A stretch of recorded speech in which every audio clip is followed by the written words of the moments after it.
السلام عليكم، ازيكم عاملين ايه؟ رب تكونوا بخير. النهارده هنعمل مع حضراتكم المكرونه البشاميل بالطريقه المصريه، طريقه امي وجدتي، وهنضيف فيها تركايه بسيطه بتنقل المكرونه في حته تانية خالص. واثقه انها تعجبكم.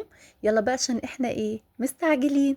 اول حاجه هنبتدي نسلق المكرونه ميه على النار. اول ما تبتدي في الغليان هنزل بمعلقه من الزيت، معلقه كبيره من الزيت ومعلقه صغيره من الملح. بعد كده هنزل بكيس ونص من المكرونه القلم علشان انا هعمل صينيه كبيره من المكرونه. وهي كمان بتتسلق هشيل منها كوبايه من ميه سلق المكرونه، وهقول لكم هنعمل بيها ايه. طاسه على النار احط فيها زيت وسمن، ومعايا هنا بصله كبيره ضربها في الكبه هبتدي انزل بيها.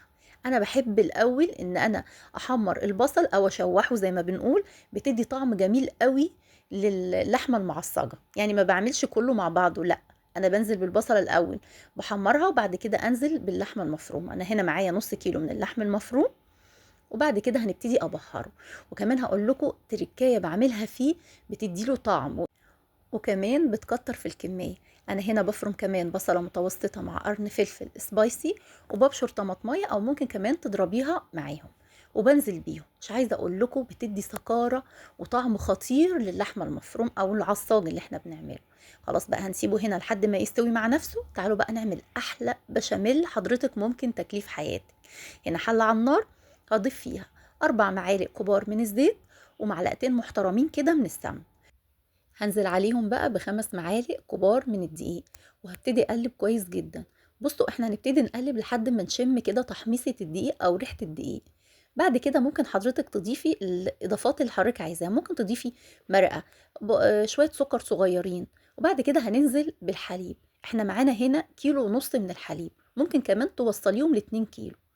هننزل بيهم وهنقلب كويس جدا. لازم ايدك على طول تكون في البشاميل علشان ما يعملش يعني ما يكلكعش مع حضرتك او يكتل مع حضرتك. بعد كده هننزل بقى هنا بكوباية مية سلق المكرونة، بتفرق جدا في قوام وطعم المكرونة. خلاص كده ممكن نكتفي برشة من الملح او نظبط الملح وخلاص. انا هنا عندي كان قشطة اللي هي قشطة وش اللبن او اي علبة قشطة معلبة عند حضرتك ممكن تضيفيها. ممكن كمان تضيفي اي نوع جبن عند حضرتك او تكتفي زي ما انا اكتفيت كده بمعلقة القشطة اللي كانت متاحة عندي وخلاص. بصوا قوام البشاميل اللي بيبقى خفيف ويبقى تحفة معاكي. هنبتدي بقى نطبق الكلام الجميل ده. جبت الصينية دهنتها بالسمن ونزلت بشوية بسيطة من البشاميل، وبعد كده خلطت المكرونه بقيت نص البشاميل نص البشاميل، وابتدي بقى ارصها. تعالوا اقول لكم بقى التركايه اللي ماما كانت بتعملها وكانت بتقلب فعلا طعم المكرونه. بصوا انا هنا كان عندي ميكس جبن وكان فيه قطع من البسطرمه، وكمان كان عندي بسطرمه. ضفت الاول طبقه من المكرونه وبعد كده نزلت بالكميه العصاج، وكمان هنا بقى البسطرمه. مش عايزه اقول لكم جربوها، بسطرمه بتدي طعم خطير لصينيه المكرونه بالبشاميل. بس خلاص نزلت بقى برشة خفيفة كده من البشاميل ورشة من الجبن، وبنزلت بقى ببقية كمية المكرونة أو نص كمية المكرونة اللي باقية. دي أرصها كده رصة مهندمة كده، وانزل بقى بكمية البشاميل اللي باقية عندي، غرقيها بشاميل. بعد كده آخر حاجة رشة محترمة من الجبن. أنا أحب أحط جبن، ما بحبش البيض خالص، ما بحبوش تماما يعني. بس خلاص هندخلها على فرن ساخن لمدة نص ساعة وهتطلع بالجمال اللي حضراتكم شايفينه ده.